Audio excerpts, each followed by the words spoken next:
And no one, I mean no one, is paying to see Angel Reese attempt to play basketball. Hell, not even Mama Reese is paying to watch this lack of skill. The numbers don't lie, and they paint a picture that the WNBA cannot afford to ignore when Caitlin Clark suffered a left quad strain on May 25, 2025. The ripple effects were immediate and devastating across the league's economic landscape as Clark prepares to miss at least 2 weeks of action. The stark contrast between her magnetic appeal and the rest of the league has become impossible to deny, leaving players like Angel Reese and the struggling Chicago Sky to confront an uncomfortable truth about star power in professional women's basketball. You can't tell me that the Caitlin Clark effect isn't real. You knew when news broke yesterday that Caitlin Clark was going to be out for a few weeks, that ticket prices were going to go down, but I never expected them to go down 71% for the rivalry game. The moment news broke of Clark's injury, the WNBA's carefully constructed economic momentum came crashing down like a house of cards. Ticket prices for Indiana Fever games plummeted by a staggering 42%, dropping from an average of $137 to just $80 overnight. This wasn't a gradual decline or a market correction. This was an immediate recognition by fans in the marketplace that without Clark, the product simply wasn't worth the same price. Indiana Fever ticket prices to games over the next 2 weeks have dropped 42% since Caitlin Clark's injury announcement. An average ticket price of $137 all the way down to $80.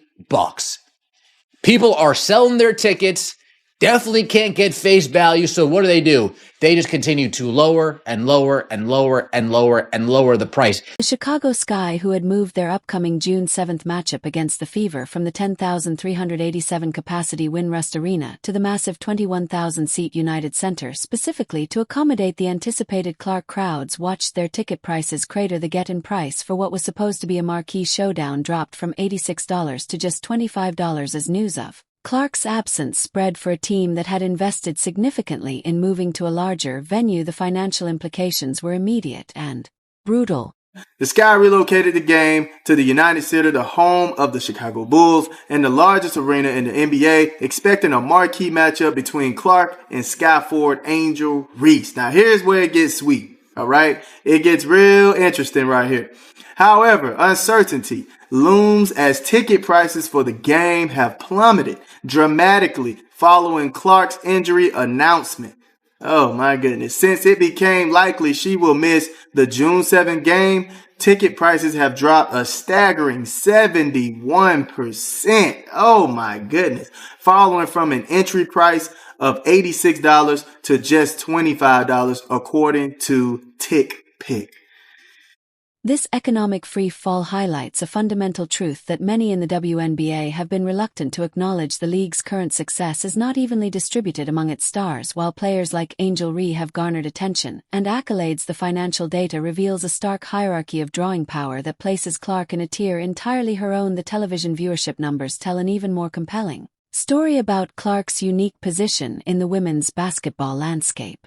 According to Fox Sports analysis, games featuring Clark and the Indiana Fever won 178 million viewers during the regular season, nearly tripling the viewership of other WNBA games, which averaged just 394,000 viewers. This isn't a modest difference or a slight edge. This represents a complete transformation of the sport's television appeal. These WNBA franchises that moved games like the Chicago Sky to the United Arena, you're screwed. You're done. You're cooked. Nobody is going to show up to this thing. Chicago Sky can't sell out their own 9,000-something seat arena like it is. They couldn't when they were kind of decent. They're a dumpster fire now.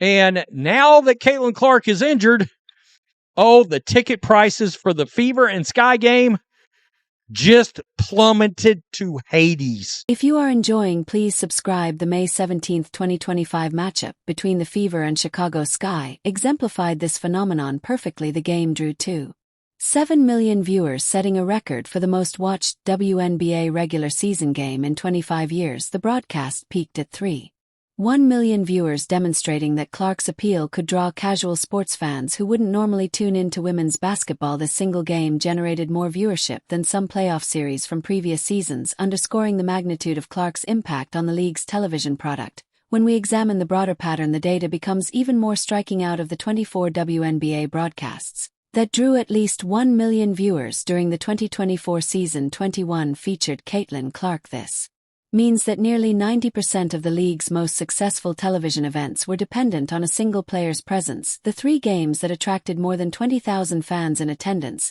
all included the Indiana Fever, further cementing Clark's role as the league's primary draw. We know that wherever she goes, she's selling out arenas. The ticket prices skyrocket. Like, even trying to get tickets to cover Hawkeye Arena when they played the Brazilian national team at her old school was just insane prices.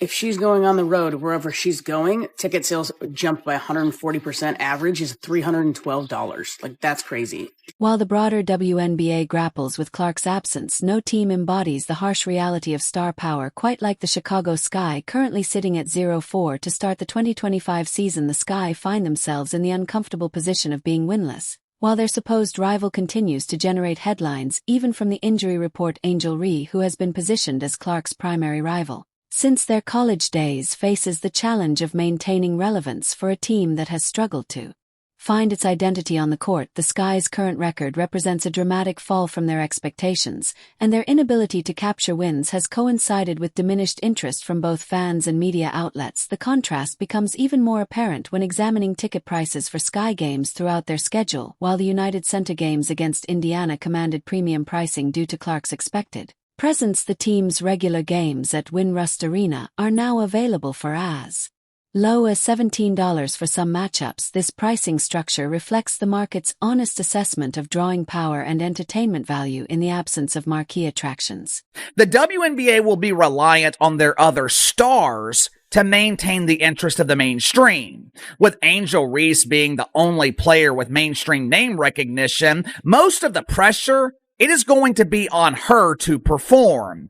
And we have plenty of evidence that proves Angel Reese is not qualified to carry the league. The Sky struggles extend beyond just wins and losses. Their 0-4 start has coincided with a broader narrative about the team's direction and identity. Without the guaranteed attention that comes from facing Clark, the Sky must rely solely on their on-court product to generate interest, and early returns suggests that product isn't compelling enough to maintain the elevated attention levels the franchise enjoyed during peak rivalry moments. A comprehensive economic analysis revealed that Caitlin Clark was responsible for an astounding 26.5% of all WNBA economic activity during her rookie season. Projections for 2025 suggested Clark could generate approximately $875 million in economic impact for the league, with realistic potential to exceed $1 billion.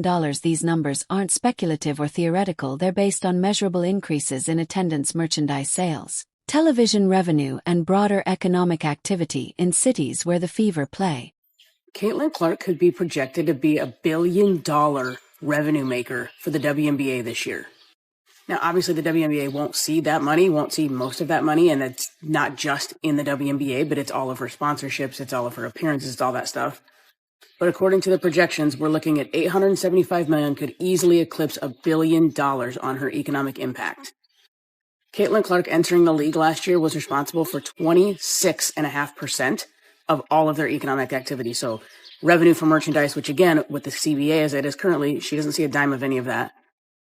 TV, and then ticket sales, obviously, which again, they don't get anything from that. The immediate market reaction to Clark's injury serves as a real-time validation of this analysis. When ticket prices drop by 42% within hours of an injury announcement, it demonstrates that Clark's value isn't just academic, it's tangible and quantifiable. The WNBA has built a significant portion of its current economic foundation on a single player's appeal, creating both unprecedented opportunity and considerable risk. This billion-dollar impact extends beyond simple game attendance. Clark's presence has driven merchandise sales increases of over 500% league-wide. According to Fanatics reports, Dick's Sporting Goods experienced a 233% jump in WNBA-related sales from 2023 to 2024, largely attributed to Clark's popularity. These numbers represent fundamental shifts in consumer behavior and spending patterns, not temporary bumps that might be expected from a novelty effect. People might be saying, oh, well, The teams aren't really going to suffer. They already sold the tickets. No. You don't understand. If the Chicago Sky moved into the United Center, and let's say resale-wise, they sold all 19,000, well, when only 9 to 10,000 show up, they're losing merchandise sales, they're losing food sales, they're losing beverage sales. They're losing big. They took a big gamble to get into that arena, and they're losing big because it's not going to be full, and those people aren't going to be buying things there. The current situation presents the WNBA with a stark warning about the fragility of its newfound success. Clark's injury has exposed the league's dependence on a single player in ways that should concern executives, team owners, and players alike. The immediate drop in interest ticket prices and anticipated viewership demonstrates that the WNBA's growth, while real and substantial, remains concentrated rather than broadly distributed. This concentration of star power isn't necessarily problematic in itself. Many successful sports leagues have featured transcendent players who drive disproportionate interest. However, the WNBA's current situation is particularly precarious because Clark is still early in her professional career and has already experienced her first significant injury. The league's inability to maintain engagement levels without her presence suggests that efforts to develop and promote other stars have not yet reached the level necessary to sustain the current momentum. The pattern established during Clark's college career should have provided additional warning signs for league officials when Clark was eliminated from the 2024 WNBA playoffs. Viewership for subsequent games dropped significantly, even though those games featured other accomplished players and compelling storylines. The semifinal matchup between the Las Vegas Aces and New York Liberty drew 929,000 viewers, which, while respectable, represented a substantial decline from the 1.8 million viewers who watched Clark's playoff debut. The ticket prices. This does not shock me at all. What did I say earlier? The WNBA was about to F around and find out, and these rival teams were going to be in a lot of trouble. Well, they're finding out. Kathy Engelbert, WNBA, you better start putting some respect on Fever fans' names, Caitlin Clark's name. Otherwise, this league, we got to remember, they lost $40 million still last year. All right?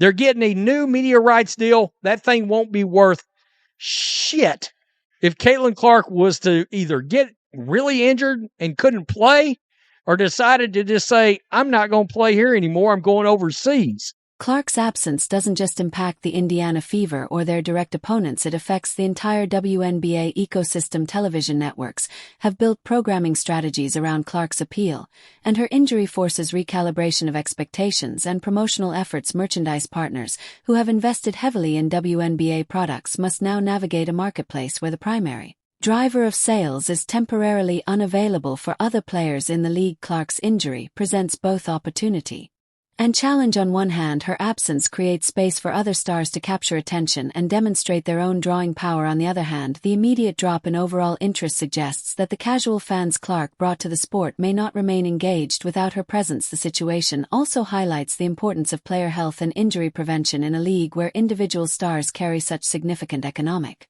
weight. The WNBA's medical staff, training protocols, and game management strategies all take on additional importance when a single player's availability can impact league-wide revenues and attention levels. The number 22, the various styles, whether it's a t-shirt with 22, whether it's an Iowa jersey, whether it's a Fever jersey, a throwback, I mean, whatever. The amount of people in yellow 22 apparel is stunning. It is more than Peyton Manning ever had, leading the Colts to a Super Bowl. It's more than Reggie, more than anybody I've ever seen. I've never seen anything like it.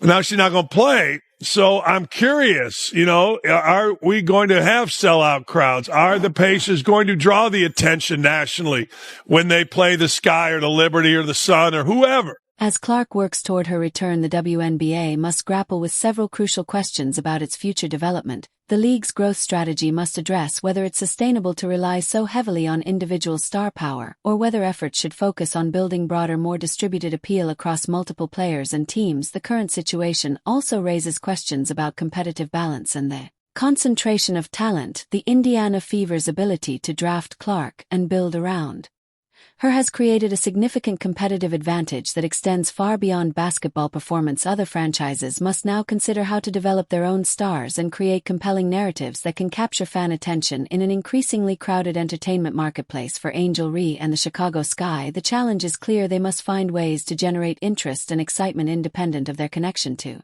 Clark. This means focusing on winning games, developing compelling team chemistry, and creating their own narrative, rather than relying on rivalry dynamics that require Clark's presence to generate maximum impact. Angel Reese and the WNBA have been using race to bring awareness to an incredibly bad product.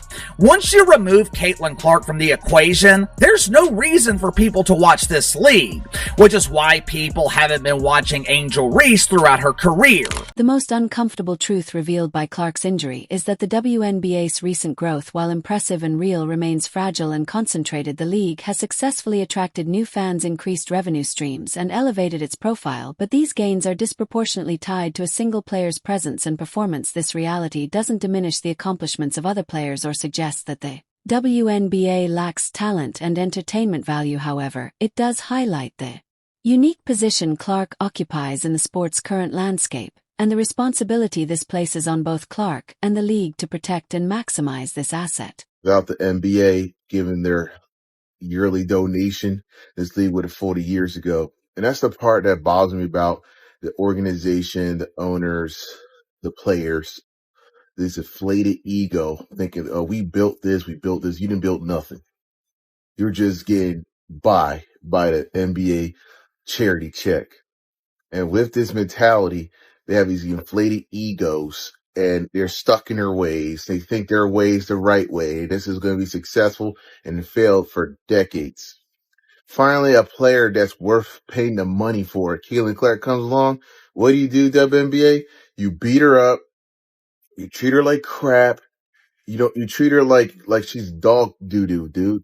The coming weeks will provide a crucial test of the WNBA's depth of support and the staying power of its newly acquired fan base. If viewership and attendance remain strong during Clark's absence, it will suggest that the league has successfully converted casual interest into broader basketball fandom. If numbers decline significantly, it will confirm that the WNBA's growth remains heavily dependent on its brightest star. As the league navigates this challenging period, one thing remains certain.